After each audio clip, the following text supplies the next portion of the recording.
Maseret Shabbat Daf Kaf Gimel, Shavua Tov à tout le monde. On va commencer Bezrat Hashem à la dernière ligne du Daf Kaf Bet à Moudbet. La Gemara avait posé la question, est-ce que l'allumage c'est la mitzvah ou bien de poser la Chanoukia allumée, c'est ça la mitzvah? La Gemara ici, elle vient répondre en fait à la question, Tashma, d'Amar Abisha Ben Levi, donc à la dernière ligne du Daf Kaf Bet. Tashma d'Amar Abisha Ben Levi, Ashashit, Shaita Doleket Veolechet. Ashashit, Rashi explique, Kli Gadol Shel Fruchit, c'est un grand récipient en verre, Belaz, lanterne. Shaita, donc je reprends dans la Gemara, Shaita doleket veholechet kol hayom kulo, qui est allumé toute la journée. Les Motzei Shabbat, donc depuis, en fait, il s'agit de Motzei Shabbat, elle s'est allumée tout Shabbat. Les Motzei Shabbat, à la sortie du Shabbat, mechabah ou madlika. Il l'éteint, il la rallume pour la Chanoukia. Yemrad bishlama hadlaka osa mitzvah. Ça va bien si tu dis que la mitzvah c'est d'allumer. Shapir, je comprends cette halakha. Et la Iyamra Tanacha Osa Mitzvah. Mais si je dis que la mitzvah c'est de poser la Chanoukia plus que de l'allumer, Hay, Mechaba ou Madlika, ici ce qu'on a dit qu'il se suffit de l'éteindre et de la rallumer, c'est suffisant. Mechaba ou Magbiha ou Manicha ou Madlika Mibaile. On aurait dû dire plus que ça, on aurait dû dire comme ça. Mechaba il éteint, ou Magbiha ou Manicha. Il la soulève, il la repose pour faire la mitzvah donc de poser. Ou Madlika et ensuite il allume. Mibaile, c'est comme ça qu'on aurait dû dire. Du fait qu'on n'a pas dit qu'il a besoin de la bouger pour la placer avec l'intention de la mettre ici en tant que mitzvah de Hanouka, je comprends d'ici que même le fait qu'on n'a pas besoin de la poser, il suffit, même si elle était déjà posée avant, il suffit de l'éteindre et de la rallumer pour la mitzvah. L'essentiel de la mitzvah c'est d'allumer, pas de poser. Ve'o, deuxième preuve, mideka mevarchinan, du fait qu'on fait la bracha asher kideshanu mitzvotav etivanu la dik ner shel Hanouka. On dit, Hachem nous a ordonné donc la dlik d'allumer ner shel Chanouka, les bougies de Chanouka. Shma mina, tu entends d'ici, adlaka osa mitzvah shma mina, l'essentiel de la mitzvah, c'est l'allumage, c'est pas de la poser. Shma mina, donc la Gemara, elle reste avec cette preuve que la mitzvah n'est pas de poser la Chanoukia, c'est que de l'allumer. Et quelle différence, quelle importance si la mitzvah elle est de poser ou d'allumer? Donc on en a déjà vu une. Est-ce qu'il devait reposer la Chanoukia s'il était déjà allumé avant? Et maintenant, la Gemara va nous en citer encore d'autres. Maintenant que nous disons que la mitzvah c'est d'allumer, si celui qui allumait la Chanoukia, c'est un sourd muet qui n'est pas là, qui n'est pas présent, il n'a pas l'esprit parmi nous, il réalise pas ce qui se passe. Donc il rentre dans la catégorie de ceux qui manquent de conscience et de présence d'esprit. Shoté vekatan, de même Shoté, c'est l'imbécile, le fou. Katan, c'est l'enfant. Lo savelo klum. Si eux l'ont allumé, il manque ici du date de la conscience. La mitzvah n'est pas faite. On n'est pas quitte de la mitzvah. Par contre, Isha Vadaï Madlika, une femme, il est clair qu'elle peut faire la mitzvah d'allumer. Damar Abisha Ben Levi, Nashim Chayavot Ben Chanouka. Les femmes sont Chayavot de cette mitzvah-là d'allumer les bougies de Chanouka. Chez Afhen Ayub Otoanes, car le miracle de Chanouka les concerne à elles aussi. Rashi explique, ici à la fin de la deuxième ligne, Hayu Boto Anes, Rashi dit, chez Gazrou Yavanim Alkol Betulot Anesuot, les Grecs ont décrété que toutes les jeunes filles qui se marient, les belles la tafsar trila, qu'elles aillent avoir faire des rapports avec le grand des Goïm d'abord, donc il les arrachait dessous la choupa pour les prendre chez lui et ensuite il les rendait à leur mari. Ve Aliad Isha Nasan, ce miracle a été fait avec le miracle de se débarrasser de ce roi des Grecs, il a été fait grâce à une femme qui est allée, qui l'a tué, qui a réussi à le tuer.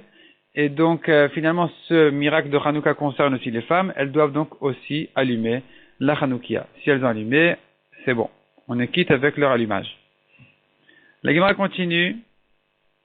Dans la de Hanouka. Amar Rav Sheshet. Arsenaï, Chayav vener Hanouka. Arsenaï, c'est un hôte, un invité. Il est chayav d'allumer sa bougie de Hanouka. Il ne peut pas se suffire du fait que le Baal Habayit, le propriétaire de celui qui l'invite, allume pour lui. Non, lui aussi il doit allumer. Amar Rabbi Zera. Meresh, au début, dit Rabbi Zera, raconte sur lui-même. Donc Meresh, au début, auparavant, qui a vina berav, quand j'allais à la yeshiva, mishtatafna beprite, bade ushpiza. Je participais avec des petites pièces, bade ushpiza, avec celui qui m'invitait. Donc je lui payais un petit peu l'huile, un peu de participation pour l'huile, pour les mèches, et de cette manière-là, je m'acquittais de la mitzvah. Batar de Nesi Veiteta, une fois que je me suis marié, et que j'allais quand même à la yeshiva, apparemment un moment de plusieurs jours, peut-être même plusieurs semaines, Amina, je disais, Hashta Vadaï lo tsarichna. Maintenant, j'ai plus besoin de donner une participation pour l'allumage de celui qui m'invite.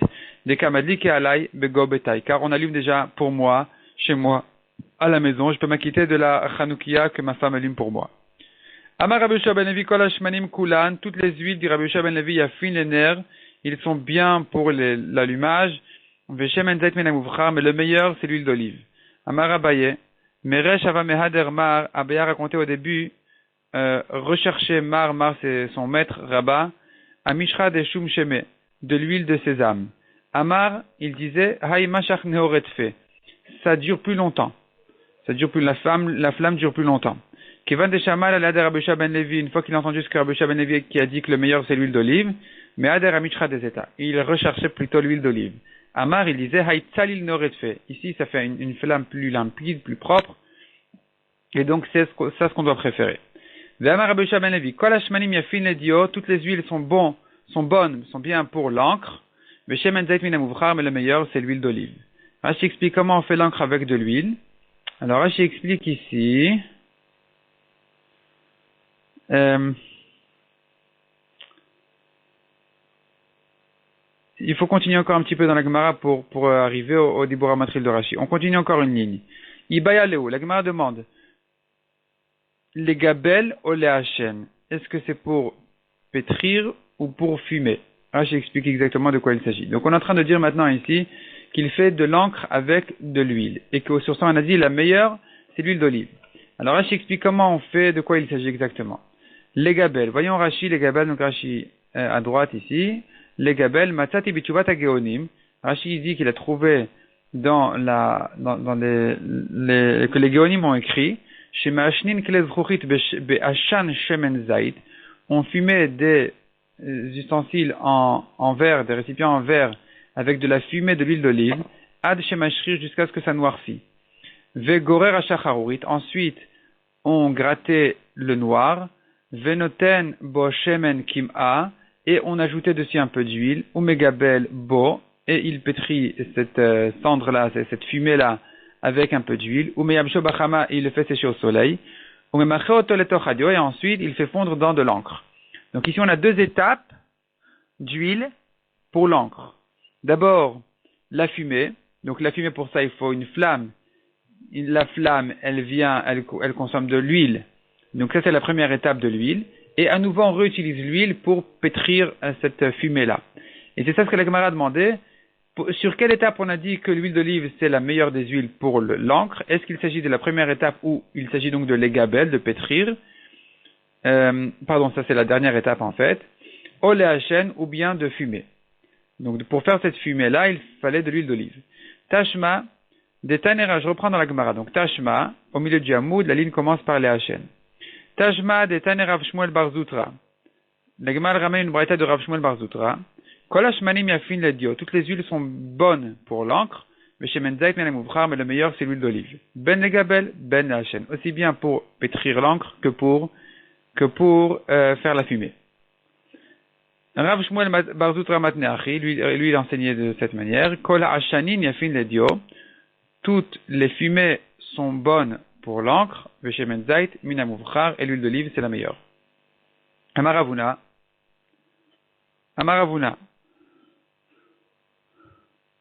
Kol asrafin yafin ledio. Donc toutes les résines sont bien pour l'encre. Kol asrafin yafin ledio. Vesaraf kataf yafem kulam. Et le meilleur, c'est la résine de l'arbre qui s'appelle kataf. C'est ça ce qui fait la meilleure, avec ça on fait la meilleure encre. Amar Abchia Barashi Amarav. On reprend la lacha de Chanukah. Hamadlik ner shel Chanukah tzarich levarer. Celui qui allume la bougie de Chanukah, il doit faire une bracha. Rav Yirmiyah Amar haro'eh ner shel Chanukah tzarich levarer. Rav Yirmiyah dit celui qui voit la bougie de Chanukah a une bracha à dire. Amar Rav Yehuda. Yom Rishon, le premier jour de Chanukah. Haro'eh, la Gemara explique quelles sont les brachot. Haro'eh mevarer shtaim. Ou Madlik Mevarer Shalosh. Le premier jour, celui qui voit les bougies de Chanukah sans les allumer, Rachid dit comme quelqu'un qui est en bateau, qui ne peut pas allumer parce qu'il n'a pas de maison, ou quelqu'un qui est en chemin, qui n'allume pas non plus parce qu'il est en long chemin, donc il n'allume pas, il n'a pas de maison. Lui, en voyant les bougies de Chanukah, il a deux brachot à faire. Donc le premier jour, les deux brachot qu'il a à faire, c'est donc שעשה ניסים לאבותינו בימים ההם בזמן הזה, et שהחיינו. Umadlik mevarer shalosh. Celui qui allume, il a 3 brachot à faire qui sont l'adlik ner Hanouka, שעשה ניסים לאבותינו, et שהחיינו. Mikan ve'elach, après le premier jour, madlik mevarer shtaim, celui qui allume, il fait 2 brachot, donc l'adlik et שעשה ניסים. Ve'roe mevarer achat, et celui qui voit, il ne fait qu'une seule bracha qui est שעשה ניסים. Maï memed, quelle est la bracha qu'il enlève? Memed zman. Il enlève la bracha sur le temps, donc שהחיינו, il ne dit pas. La zman azé, il ne dit pas. Venim utnes, demande à Gemara, il devrait enlever aussi la bracha de שעשה ניסים, puisque ça y est, il a déjà fait une bracha pour le nes. Pour combien il va répéter la bracha sur le même miracle? Répond la Gemara, non, c'est pas le même miracle. Nes kol yom ite. Chaque jour, il a eu son nes, puisque ça a duré 8 jours. Donc, il doit faire la bracha tous les 8 jours. Maï mevarer. Quelle est la bracha à faire? Mevarer asher kideshanu mitzvotav vetzivanu le'adlik ner shel Chanukah. On fait cette bracha-là. Et donc, ici, on dit que Hachem nous a ordonné d'allumer la bougie de Chanukah. Et la question se pose, demande la Gemara, Vechan Tivanu, où est-ce que Hachem nous a ordonné d'allumer les bougies de Chanukah? On n'a pas trouvé un passouk comme ça dans la Torah. Répond la Gemara, Ravavia Amar mi lotasur. La Torah a dit, lotasur, tu n'as pas le droit de te détourner des paroles des Chachamim. Donc les Chachamim, c'est eux qui ont demandé, qui ont ordonné d'allumer les bougies de Chanukah. La Torah interdit de se détourner des mitzvot des Chachamim. Donc, dans ce passouk-là, Hachem nous a ordonné de allumer les nérodes de Chanukah. Donc on peut dire Tivanu, il nous a ordonné. Rav Nechemia Amar, on a encore un autre passouk, on voit qu'il faut obéir les Chachamim. She'al avicha v'yagedra, demande à ton père et il te dira, Zekenecha v'yomrulach, et à tes anciens, aux Chachamim, et qu'ils te disent, donc il faut les obéir. Metiv Rav Amram, la Gemara vient objecter, Rav Amram vient objecter cette idée-là que de faire une bracha sur une mitzvah des Chachamim. Est-ce qu'on peut dire Vetivanu sur une mitzvah des Chachamim? On voit bien, il ramène donc une braïta, on voit comme ça. Admaï, Dmaï, c'est celui qui a acheté de la récolte des fruits d'un Amaharet, et donc il ne sait pas s'il a fait les prélèvements correctement ou pas. Malgré tout, Me'arvin bo, Mishtadfin bo, on peut s'en servir pour le hérouv. On peut s'en servir pour le hérouv, c'est-à-dire que on associe tous les gens tous les voisins, les habitants de la même cour, ou Mishtadfin bo, ou bien on associe tous les gens de l'impasse sur ce pain-là. Une fois que tout le monde est associé, ça s'appelle qu'il y a ici qu'une seule propriété commune à tout le monde, et donc on peut porter dans cet endroit-là. On peut faire dessus la bracha de Hamotzi, Birkat Amazon. On peut faire les prélèvements de ce demaï en question parce qu'il faut refaire les prélèvements, mais on peut les faire même nus, puisqu'il n'y a pas de bracha à faire. Si c'était du Tevel Vadaï, c'est-à-dire s'il était certain que ça n'a pas été prélevé, il y avait une bracha à faire. Cette bracha-là ne peut pas être faite, on ne peut pas faire une bracha nue. Par contre, ici, il n'y a pas de bracha à faire, donc il peut faire le prélèvement même nu. Ou ben hashmashot, et même, ben hashmashot, ça veut dire un peu à l'entrée de Shabbat, où on est en doute s'il fait jour ou il fait nuit. Vei Amra demande la Gemara kol midrabanan bay bracha. Si tu dis que tout ce qui est de Rabanan, il faut faire une bracha dessus. Hacha, ici, kikay arum, heri mevarer. Quand il se tient nu, comment il fait la bracha? Vea beinan, pourtant on a besoin d'accomplir le pasuk qui dit, vaya machanecha kadosh. Veleka. Il faut que ton camp soit saint. Or, on ne peut pas accomplir ce pasuk-là. Quand quelqu'un est nu, il ne peut pas faire de bracha. La suite du pasuk, c'est velo yir'e becha erva davar. Il ne verra pas de nudité chez toi. Davar, ça veut dire au moment où tu dis des paroles de Gdusha. Donc, s'il y avait une bracha à faire, il n'aurait pas pu prélever nu. Donc, on voit d'ici qu'on n'a pas de bracha à faire sur un des Rabanan. Ça vient contredire ce qu'on a vu, qu'il y a une bracha à faire, vetivanu le'adlik. Vetivanu le'adlik ner shel Chanukah. Comment est-ce qu'on fait une bracha sur un des Rabanan, alors qu'on voit à propos du Demaï qu'on n'a pas de bracha à faire sur son prélèvement? Répond la Gemara, première réponse à Marabaye. Vadaï de divrem baï bracha. Si c'est une mitzvah qui est certaine, c'est-à-dire qu'elle ne vient pas pour un doute, elle vient parce que les Chachamim sont venus et ont institué une nouvelle mitzvah, comme Chanukah, baï bracha, il faut faire une bracha. Tandis que ça fait que de divrem, lo baï bracha. Si c'est une mitzvah qui n'est venue que sur un doute, ici, il n'y a pas de bracha à faire. Donc le demaï qui n'est prélevé que dans le doute, on n'a pas de bracha à faire. Demande la Gemara va Yom Tov Sheni. Pourtant, on a le deuxième jour de Yom Tov, des Safek d'Ivrehemu, qui est dans le doute, les Chachamim ont institué ce deuxième jour de Yom Tov. Ou Baï Bracha, malgré tout, on fait Kiddush, on fait les brachot dessus, on fait le deuxième Seder, et donc en dehors des Rét Israël. Donc ici, on voit bien que sur une mitzvah des Rabbanan dans le doute, on a des brachot à faire, car tout ce deuxième jour de Yom Tov n'est que dans le doute, on ne sait pas quand est-ce que Rosh Chodesh a été fixé. À l'époque, ils ne savaient pas quand est-ce que Rosh Chodesh a été fixé, si c'était le 30 ou le 31 du mois d'avant. Et dans le doute, il devait faire 2 jours de Yom Tov. Et malgré que c'est une mitzvah des Rabbanan qui vient pour un doute, on a quand même des brachot à faire dessus. Donc comment est-ce que tu dis que le Dmaï, on ne fait pas de bracha dessus?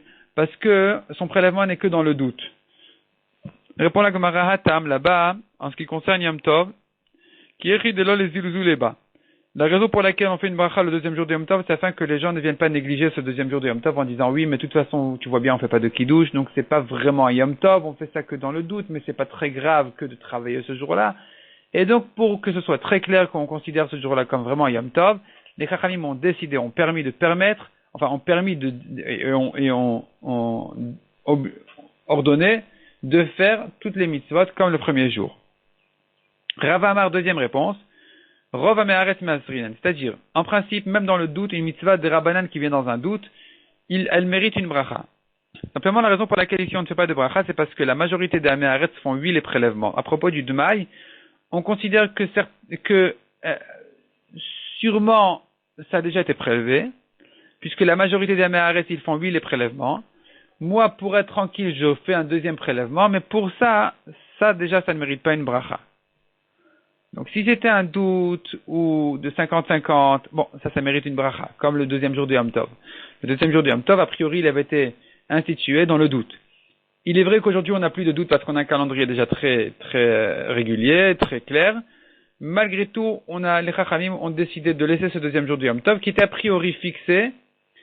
Il était a priori fixé dans un doute. Donc, les Chachamim ont quand même décidé d'ajouter même aujourd'hui encore le deuxième jour de Yom Tov, de peur qu'on en arrive à une situation où on perd le calcul et qu'on reviendra en arrière à cette situation-là où on devrait faire 2 jours de Yom Tov. Mais finalement, aujourd'hui, le deuxième jour de Yom Tov est obligatoire, mais il vient dans un doute de 50-50, il mérite une bracha. Tandis que le Dmaï, c'est vrai que ces prélèvements sont obligatoires, mais ça ne vient pas dans un doute de 50-50, puisque la majorité des Ameharetz font les maasrot. Donc quand j'achète un Ameharetz de quelqu'un qui ne s'y connaît pas du tout, malgré tout, je peux supposer qu'a priori, il est très probable qu'il ait fait les maasrot, et donc quand je viens reprélever derrière lui, je n'ai pas le droit de faire la bracha. Malgré que ce prélèvement-là est obligatoire. On reprend dans la Gemara. Amaravuna, Chater shesh lashne ptachim. Donc là on continue la halachot de Hanouka. Une cour dans laquelle il y a 2 entrées. 2 entrées, une au nord, une à l'est. Il faut mettre 2 Hanoukiot là-bas, 2 bougies, de chaque côté.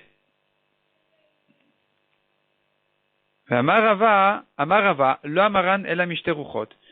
Quand est-ce qu'on a dit qu'il faut faire 2 Hanoukiot là-bas? Et c'est que si les 2 entrées sont dans 2 côtés, 2 directions différentes. Aval meruach achat, mais si les 2 sont dans la même direction, lot tzarir. On n'a pas le besoin d'allumer une deuxième Hanoukia, un deuxième ner. Maïtama, pour quelle raison? Il est mamishum chashada, si la raison elle est parce qu'on risque de le soupçonner qu'il n'allume pas la Hanoukia. Chashada deman, qui c'est qui va le soupçonner? Qui c'est qui va croire qu'il n'a pas allumé? Il est marchada de alma, si tu crains que les gens qui ne le connaissent pas, qui viennent en dehors de la ville, ils vont dire oui, s'il y a quelqu'un qui n'allume pas la Hanoukia, et c'est pour ça qu'il doit allumer dans chaque entrée. Alors même si les 2 entrées sont du même côté, ils vont croire que la maison est partagée à l'intérieur, puisqu'on a 2 entrées. Et donc on devrait dire de faire 2 nérotes dans les 2 entrées de la cour. Et si il s'agit on craint que les gens de la ville vont le soupçonner, alors même dans 2 directions différentes, personne va le soupçonner. Tout le monde sait que s'il n'a pas allumé ici, c'est qu'il a allumé de l'autre côté. Tout le monde sait que c'est la même personne à l'intérieur. Donc les gens de la ville, ils se connaissent et ils savent, ils vont pas dire qu'il n'a pas allumé. Répond la Gemara. Leola mishum chashada de bnemata. On craint quand même le chashat des gens de la ville. Les gens de la ville vont dire qu'il n'a pas allumé. Et il se peut des fois que les gens de la ville vont passer de ce côté et pas de l'autre. Ils vont se dire de même que de ce côté-là, dans cette entrée-là, il n'a pas allumé. De l'autre côté, dans l'autre entrée, il n'a pas non plus allumé.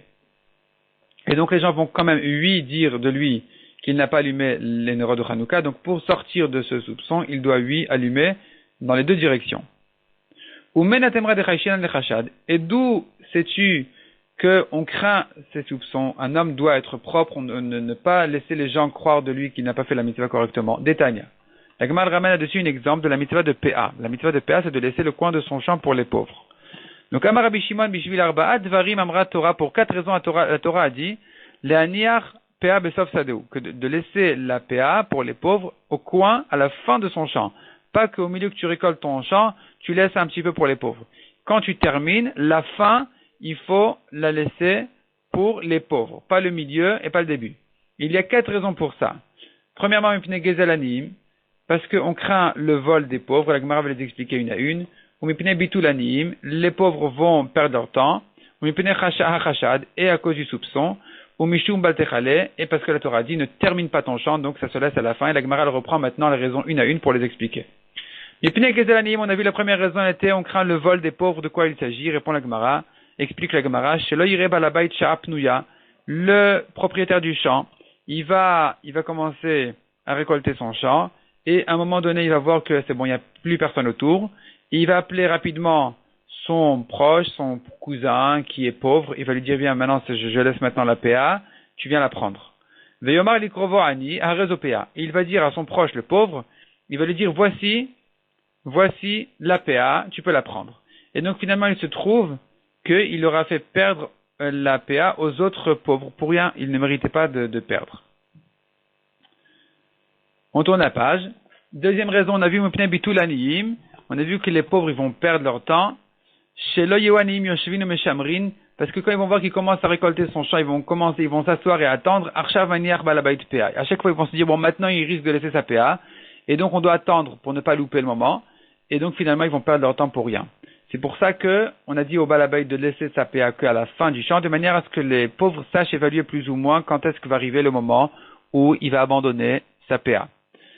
Ou mipnei chashad, autre raison, troisième raison, on a vu, à cause du soupçon, chez l'œil ovrin veshavin omrim, pour ne pas que les passants disent de lui, tavo meera, que vienne une malédiction, les adam chez le niar PA besadou, un homme qui n'a pas laissé la PA dans son champ. Ils vont pas savoir qu'en fait il a laissé, mais il n'a pas attendu la fin du champ, la fin de la récolte, il a laissé au milieu du champ. Ils vont pas savoir ça. Ils vont dire il n'a pas laissé sa PA dans son champ, et donc ils vont le maudire. Donc on voit d'ici, c'est d'ici que la Gemara a voulu prouver qu'un homme doit être propre de soupçon, un homme doit se montrer très clairement qu'il accomplit les mitzvot correctement. On raconte sur le Chafetz Chaim, quand il arrivait un peu en retard à la tefila, il disait à tout le monde, ne croyez pas que je n'ai pas dit les korbanot, j'ai tout dit à la maison, j'étais obligé de venir un petit peu en retard, mais j'ai rien sauté dans la tefila. On continue dans la Gemara, ou mishum baltechale, et la dernière raison qu'on a vue, c'est que il faut laisser la PA à la fin de son champ à cause du passage qui dit ne termine pas de récolter ton champ. Donc ça se fait à la fin. La Gemara demande atukul hu lav mishum baltechale. Est-ce que toutes ces trois premières raisons, oui, elles ne sont pas là pour expliquer la raison de la mitzvah de la Torah qui interdit de terminer son champ? C'est bien ça ce qu'on est en train d'expliquer. On a donné 3 raisons, le vol des pauvres, la perte du temps et le soupçon. Ce sont 3 raisons qui viennent expliquer la mitzvah de la Torah qui est de laisser à la fin de son champ la PA. Donc on ne peut pas ajouter encore une 4e raison qui est, tu sais pourquoi il faut laisser à la fin de son champ? Parce que la Torah dit de laisser à la fin de son champ, c'est pas une 4e raison. Ça, c'est l'interdiction. Ça, c'est la mitzvah elle-même. Et les 3 premières raisons, elles viennent l'expliquer. Donc, qu'est-ce qu'on a ajouté ici? Répond la Gemara, Marava mipnei aramaïn.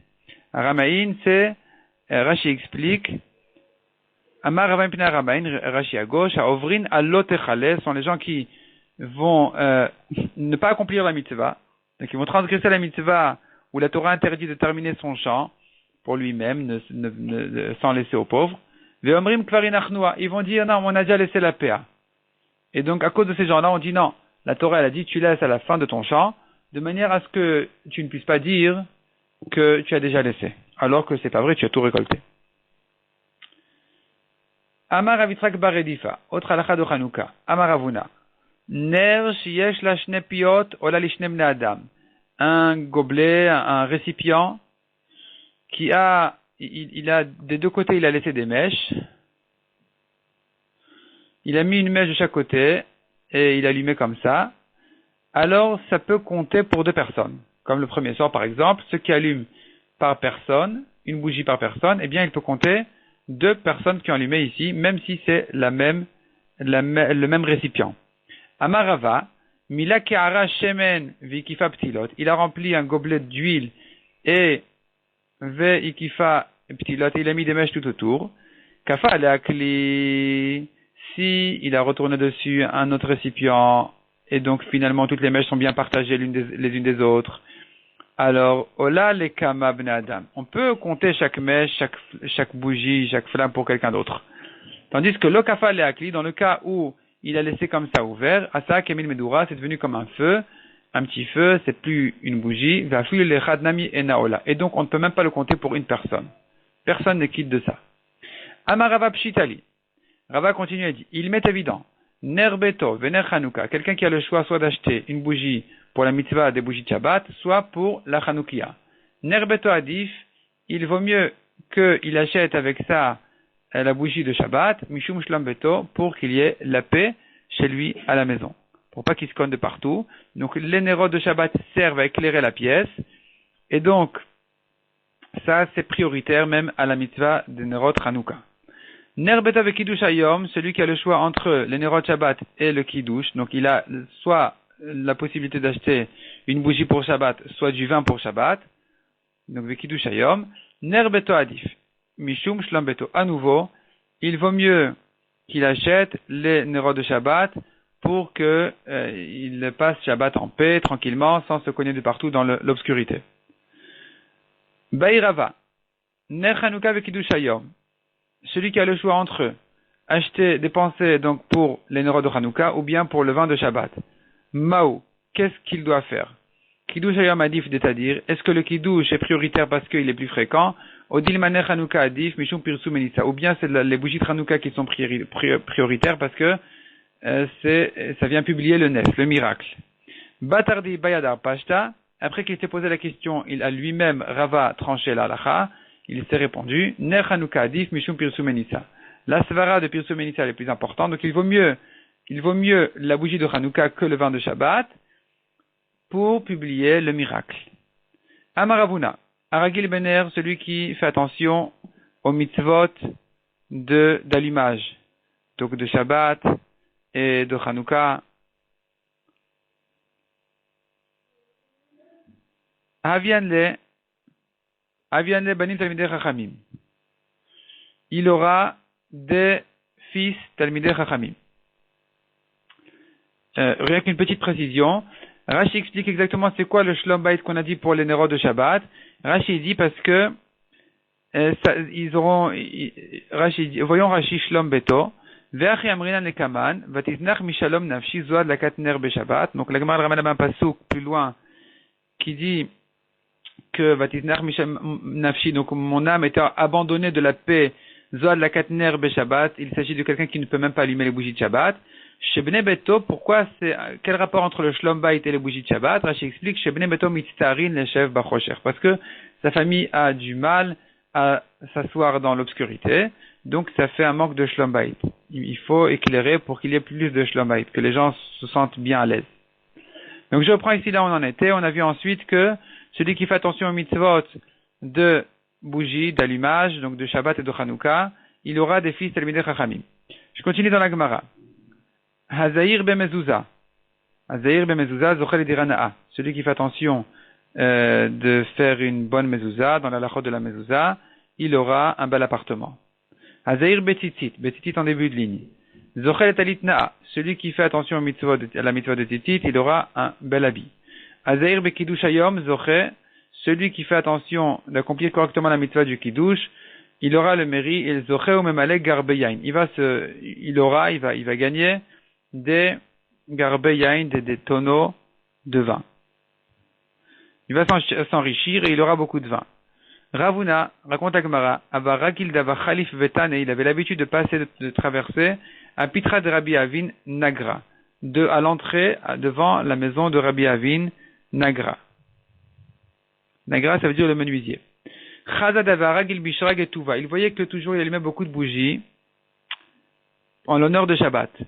Amar, il a dit, très gavre ravreve nafke meacha. Il y aura deux grands hommes qui vont sortir d'ici, de cette maison-là. Nafke minayu, effectivement, sont sortis de cette maison-là. Ravidi Baravin, Veravria Baravin. Deux grands frères, Ravidi Baravin, Ravria Baravin, qui sont nés qui ont grandi grâce à cette mitzvah-là de l'allumage des Nerot Shabbat. Rav Chizda Varagil Dava Khalif Vetane, À Pitra, Rav Chizda avait lui aussi l'habitude de traverser à l'entrée de Bey Nasha de Rav Shezvi, du beau-père de Rav Shezvi. Chazad Avarag il Bishrag et Touva, il a vu qu'il avait aussi l'habitude de faire attention, d'allumer beaucoup de bougies pour Shabbat. Amar, il a dit, Gavrara Banafakminach, un grand homme va sortir d'ici. Nafakmina ou Rav Shezvi, effectivement, ils ont mérité d'avoir Rav Shezvi comme gendre. D'éviter de Rav Yosef Avat Me'acha ou Madlekala. La femme de Rav Yosef, elle s'attardait avec l'allumage de Shabbat. Elle allumait un peu trop tard. C'est-à-dire, Rashi explique, Samour la Chashira, proche de la nuit. Amar la Rav Yosef lui a dit, Tania, écoute, il y a une braïta qui dit, Loyamish Amouda Anan Yomam, quand Kadosh Baruch Hu a sorti les Juifs de l'Égypte, eh bien, c'est écrit là-bas qu'ils étaient protégés par des nuées, et que Amouda Anan, la colonne du Anan, du nuage, Loyamish Amouda Anan Yomam, ne les quittait pas le jour, ve Amouda Esh Laila, la colonne de feu, la nuit. Mais la Med, de là on apprend, chez Amoud Anan Mashlim la Mouda Esh, ve Amouda Esh Mashlim la Mouda Anan, qu'ils se rencontraient, c'est-à-dire que la colonne de nuée du jour attendait qu'arrive la colonne de feu de la nuit, et la colonne de feu de la nuit, Mashlim, elle rencontrait, elle venait compléter, elle arrivait en même temps que il y avait encore la colonne de nuée du jour. Donc il faut ajouter sur Shabbat encore un petit peu avant, ne pas arriver à la dernière minute.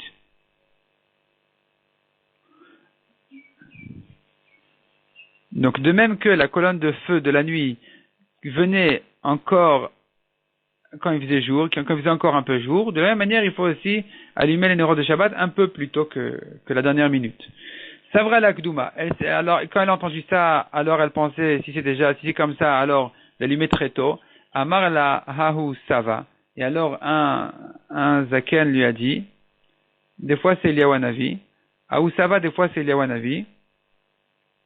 Et il lui a enseigné Tanin Abilvat Shel Agdim Veshel Acher. On a une braïta qui dit qu'il ne faut ni allumer trop tôt ni trop tard. Donc à partir d'une certaine heure où on reconnaît que c'est l'Ichvot Shabbat, et pas non plus en dernière minute.